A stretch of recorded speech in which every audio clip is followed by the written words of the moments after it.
Saludos a todos los amigos de la Diplomatura Universitaria en Filosofía de la Liberación y a nuestros maestros. Esta es la actividad número 2, en la cual se pedía hacer un análisis de un documental, película o libro que tratara sobre un conflicto de un grupo sector que se encontrara en la exterioridad del sistema. Yo escogí hacer de la película titulada XXY, que es una película argentina protagonizada o que tiene como uno de los protagonistas a Ricardo Darín. El nombre de la película XXY hace referencia a un desorden genético y se denomina síndrome de Klinefelter. Este afecta solo a los hombres. La causa de este síndrome es una alteración en el número cromosómico del par sexual. El hombre, como sabemos, tiene en su par sexual XY, eso lo define como un hombre genéticamente. En cambio, en el síndrome posee un cromosoma extra, quedando como resultado XXY.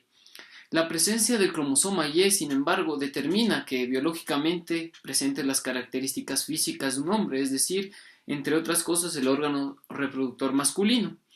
En cambio, el cromosoma extra X va a dar lugar a múltiples consecuencias relacionadas con las características físicas femeninas, como por ejemplo el desarrollo de glándulas mamarias, o sea, los senos, también caderas anchas y otras afecciones, en cambio, que son también fruto de este desorden, como la pérdida de masa muscular, la infertilidad y la acumulación de grasa, entre otras cosas. El protagonista es un chico de 15 años y que presenta este síndrome.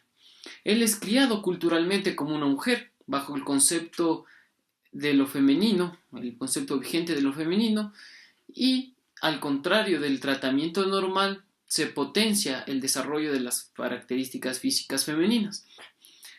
Sumada a la tendencia sexual masculina que se descubre durante la trama de la película, da lugar a algo nuevo que no va a ser aceptado en el orden vigente, que él mismo lo expresa o lo siente, que va a ser rechazado por la sociedad, visto como lo anormal y como lo despreciable. La trama central se desata cuando el chico descubre su tendencia sexual masculina, como he mencionado, mientras los padres quieren que decida si ser una mujer o ser un hombre, y de este modo someterla a una cirugía para extirpar el miembro viril. El chico también en ese momento expresa y deja ver que tiene cierta conciencia de lo que él quiere y de lo que él vive, de lo que él es, al negarse a esta decisión. Es decir, él no decide si ser un hombre o una mujer, él dice, lo menciona, que quiere seguir siendo como tal, que necesita afirmar su vida dignamente, ya que él sufre humillación, desprecio y no puede afirmar su vida plenamente y es considerado anormal. El análisis de la película lo quiero hacer a la luz de los derechos humanos presentados en un tema en una clase desde una visión decolonial y se centra en dos puntos principales que se explican mutuamente.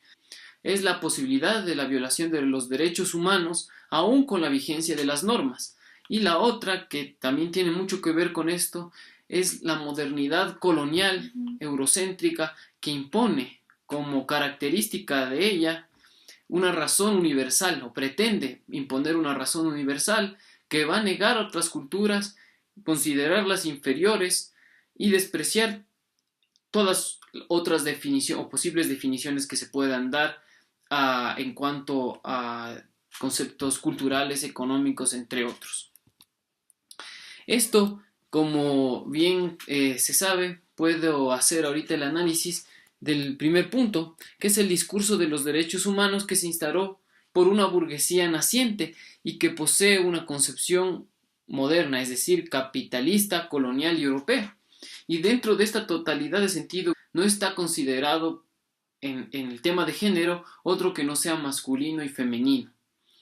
Y a su vez estos están bien definidos, es decir, se dice culturalmente lo que es una mujer, se dice culturalmente lo que es un hombre, qué debe hacer, qué no debe hacer, están ya encasillados, digamos, en conceptos inamovibles. Y esto niega otras posibilidades culturales de definición. Por lo tanto, se impone un concepto que pretende ser universal. Esto hace al chico que el decidir si es ser hombre o mujer no sea una opción, ya que el ser definido en la totalidad siempre lo va a excluir. El orden vigente es incapaz de incorporarlo bajo esas categorías. Sería como en un texto de Silvana Rabinovich que menciona que a veces se incluye para excluir. Esto sucede mucho y también es parte del conflicto de los grupos denominados LGBTI. A pesar de que ellos tienen una denominación, son considerados aún como la aberración, lo normal, lo que no es. La totalidad, como mencioné, tiene la pretensión de tener conceptos universales, únicos, unívocos. Y esto obliga a que todos de alguna manera acepten el mismo contenido cultural, económico, político, entre otras cosas.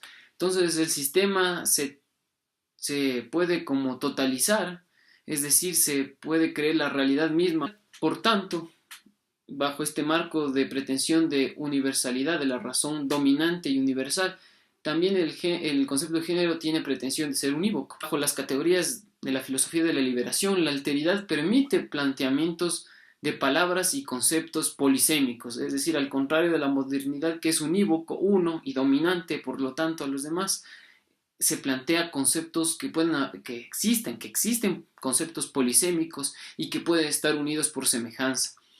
Desde ahí el concepto de género es analógico. La analogía entonces crítica, es decir, partiendo de lo oprimido, permite la revelación del otro. Al manejar los conceptos analógicos va a permitirse que grupos, no solo individuos, grupos o sectores que tengan estos o que sean oprimidos en cuanto a un concepto de género unívoco, puedan ejercer otro género, otro sexo, otra definición biológica o cultural en diálogo mediante las semejanzas. Finalmente, en la película no se resuelve a cabalidad el conflicto, es decir, a pesar de que hay una conciencia y al final con el papá van a denunciar a la estación de policías el abuso que sufrió y para denunciar el abuso tienen que contar el problema, el síndrome que él posee y todo el conflicto en el que está envuelto.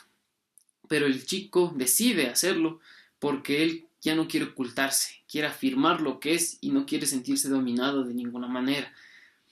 Entonces yo pienso que ahí recién comenzaría el proceso de liberación, que será muy largo y nunca puede ser individual, sino en base a movimientos sociales que puedan darle potencia a eso y que puedan entrar en diálogo con otras reivindicaciones. Y estas luchas siempre van a ser bajo principios éticos y el Estado en este sentido no debe ser solo un protector o un protector de los derechos vigentes, sino que debe apostar por la construcción.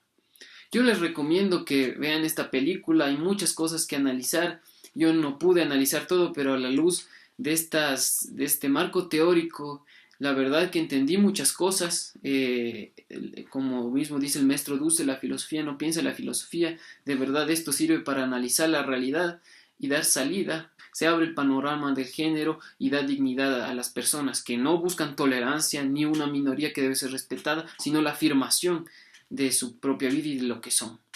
Entonces yo me despido ahí, espero que les guste la reflexión y les recomiendo en serio la película. Hasta pronto.